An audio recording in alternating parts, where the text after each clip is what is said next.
Hey guys, so as you can see, it is fall time. Such a beautiful time of the year to reevaluate your garden and think of what or if you want to change anything in the garden.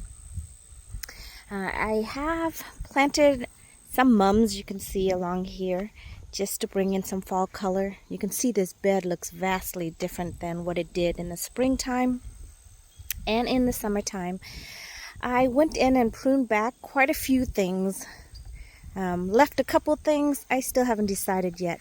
This hardy hibiscus right here looks a little straggly. I am really tempted to just go in there and cut it all the way back and just let it kind of get situated for the fall winter time. As the weather gets cooler, the flowers don't really produce, and you can see there's things that are just, it's not looking great. So I'm still contemplating whether I want to really cut that back or not.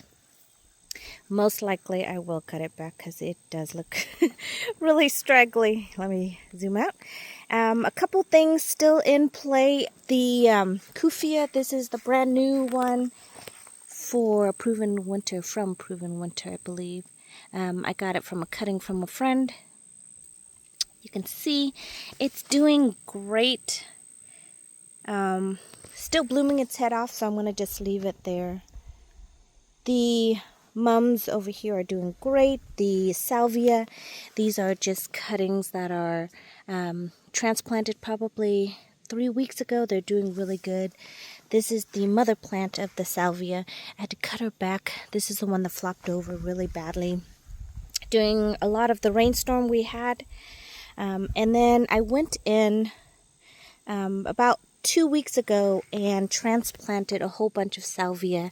Sorry, the grass is overtaking my yard. It's an ongoing battle. They win and I win some. But this is the salvia from the cuttings I took. Planted them in here so you can see they're really little. They're not even 6 inches off the ground. But I decided I love them so much, I'm going to form a hedge of them. So you can see here, tiny little one that's flowering. Here's a couple more. We just mowed, so the grass is all over the place, but you can see they're really little. They do overwinterize here in my zone. I garden in zone 8A. So they do die back, but they manage to stay alive, dormant, and then they come back. So I planted a whole bunch of them here. So hopefully by next year in the springtime, there'll be a whole hedge of blue salvias running the edge. I went in and cut back this butterfly bush over here, Miss Molly, which is over there. And I am going to trim these guys back. So I'm actually not going to trim them back. I'm going to remove them. I'm going to cut them back and I am going to remove them.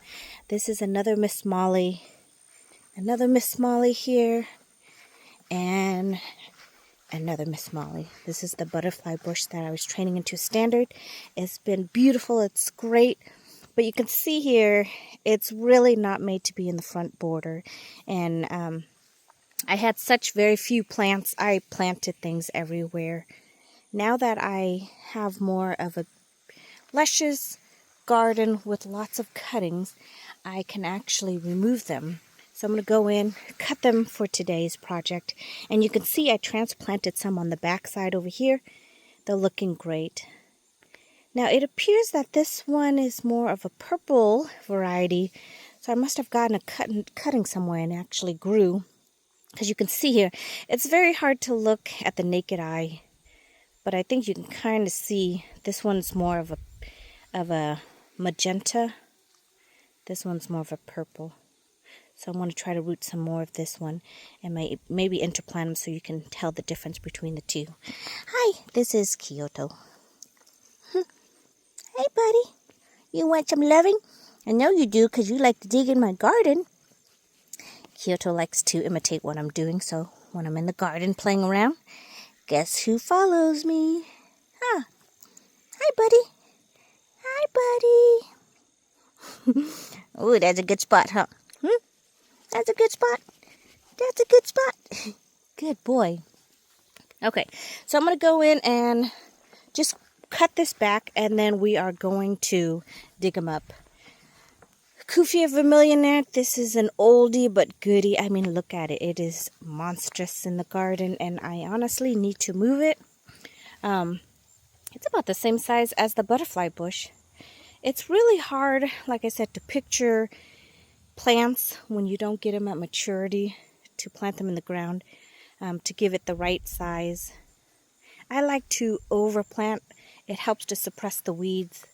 I cut back the coleus over here and this one over here. I think this one is the same as this one, but because this one gets more sun, it looks more of this tone of color. Because I only had, I think, a couple of coleus at the time, but you can see underneath it, it looks like the other one. See how underneath it, it looks like that? So it matches this color, but with more sunlight, it turns more of this beautiful magenta color. So even with the same kind of coleus, you can get two different looks depending on if you give it more sun or less sun. So that's good to know if you want to have different colors offsetting your plant in your coleus, and they've been blooming their head off. This one I need to cut back because you can see it's getting overgrown. And into my rose, this is Miranda Lambert. She's gotten some oldies. I need to come in and you could see new fresh ones.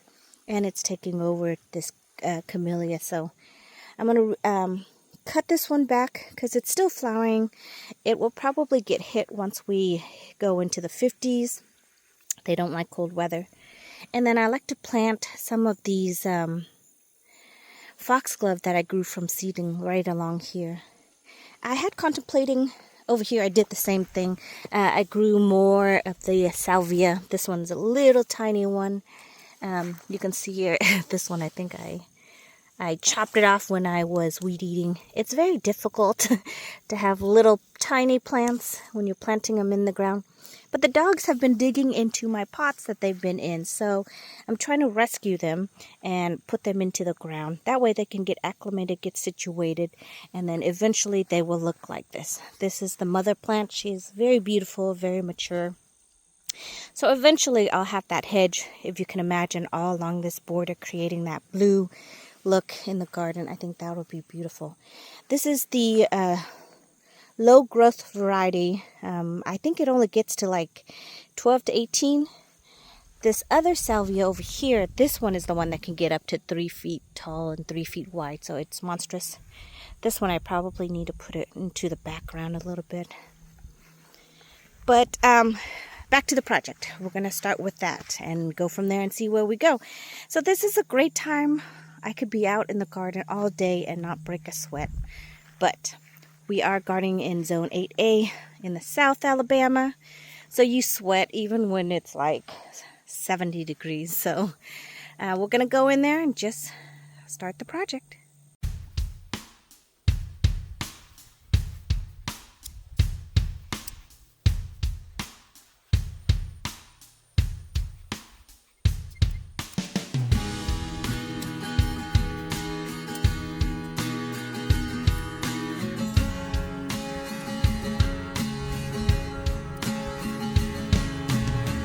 Alright, so I pruned it back and you can see all these new growths coming out.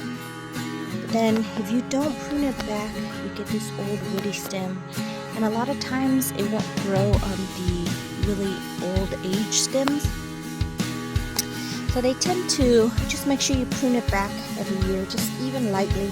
So that way you don't get this huge big woody stems. You can see that it has developed. But I think I'm going to leave it since it's now more of a manageable size, just to give it some color in the garden. Once the cold snap comes and everything kind of rolls back and dies back, I think that's when I'm going to move it. Because you can see, you can see the back ones that I planted, and then this way they'll get a little bit more sun. Now let's go in and we will tackle this one over here. I might do the same thing, but it doesn't look like there's a lot of growth on the bottom, so it may need to be removed, and then we'll see where we go from there. Look at this one. Look who showed up. Huh, buddy? Look who showed up. Come here. Come here, Kyoto. Come here. Come here. Good boy. Good boy. Yes, you are. You helping me in the garden or destroying my plants by laying on them? So the good thing about the woody plants, they can't really destroy them, but when it's new growth, oh man, they come and lay on it, and it really damages the plant when they do that.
What do you guys think?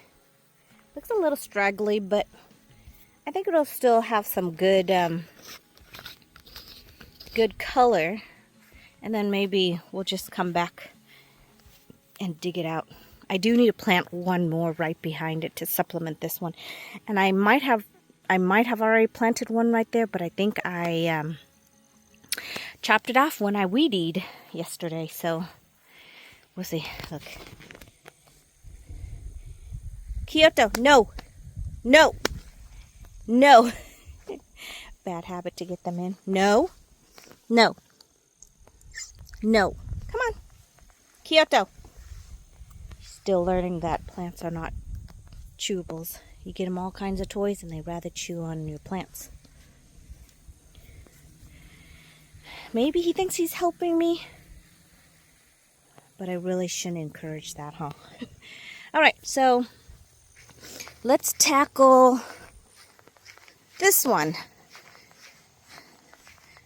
Maybe we'll cut this one down. Although if we cut this one down, it's going to expose the hardy hibiscus Midnight Marvel, which looks really bad right now. So I'm not sure if we really want to do that. We'll see. Alright, then we'll take care of this coleus real quick.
There we go. Okay, so that is a hard cutback, especially for this time of the season, but let me move the camera a little bit closer. So basically I Chelsea chopped it, as most people would like to call it. Just basically cutting it back to the ground. And then you can see right behind it is my Miranda Lambert rose. Roses are kind of hard to grow in the south. You have to take the good and the bad with it because we get the hot humidity and the wetness. It doesn't like it. So I'm going to go in and kind of prune it back a little bit. And then you can see behind it, I planted a coneflower that gets really big, transplanting things around. So this area will definitely look different by next year, I believe. And then this here, this camellia will be very happy having some more room to breathe. And then we will go in and plant the foxglove maybe right along here in a trio. So the foxglove would be right here. Oh, look at that caterpillar. Can you see him? He's like struggling to climb up on that branch. He's right, let me see if I can zoom in. Sorry, I'm going to zoom in. Right there. I should probably get him because he's going to eat the leaves on those plants.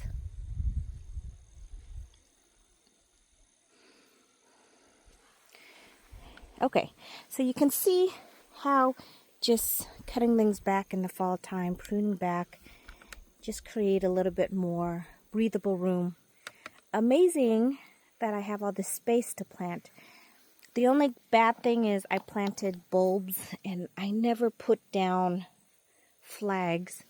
So somewhere in between there are going to be bulbs, alliums, and things like that that'll pop up. So I'm going to go in and kind of clean it up a little bit.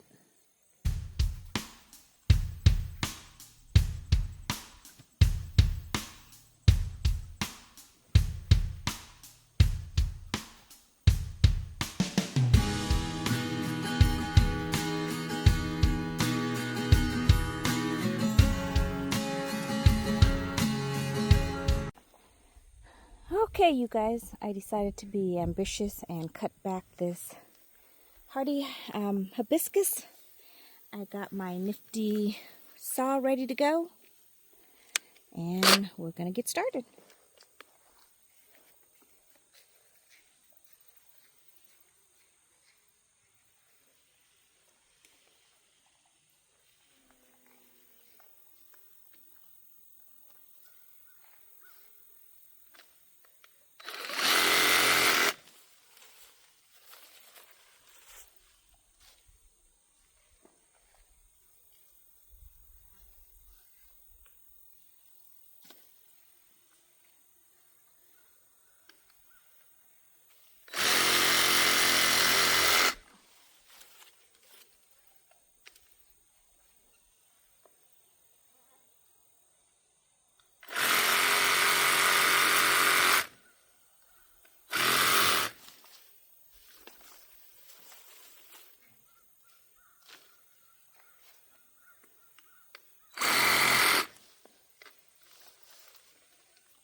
Wow, look at how that area opened up.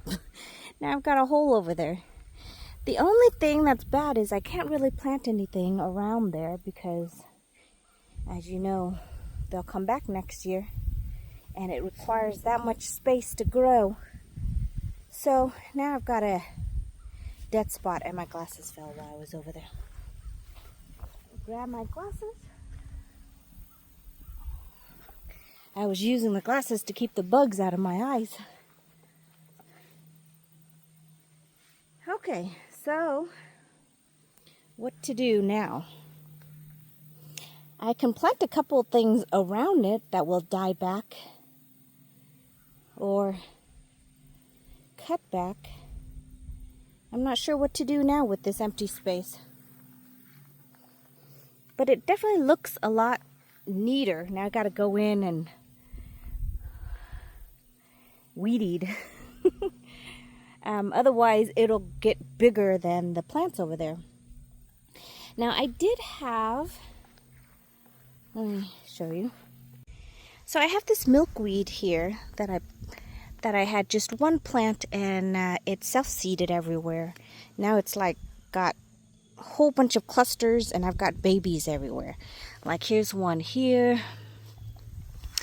I've got them here and here.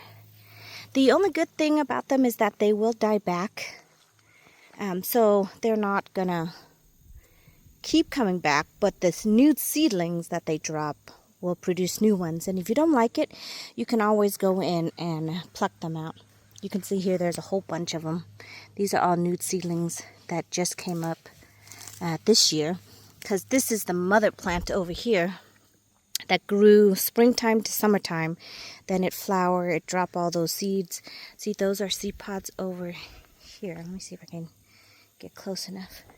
Those are all the seed pods. Those brown things are seed pods. They drop the seeds, and now you can see a whole bunch of babies everywhere.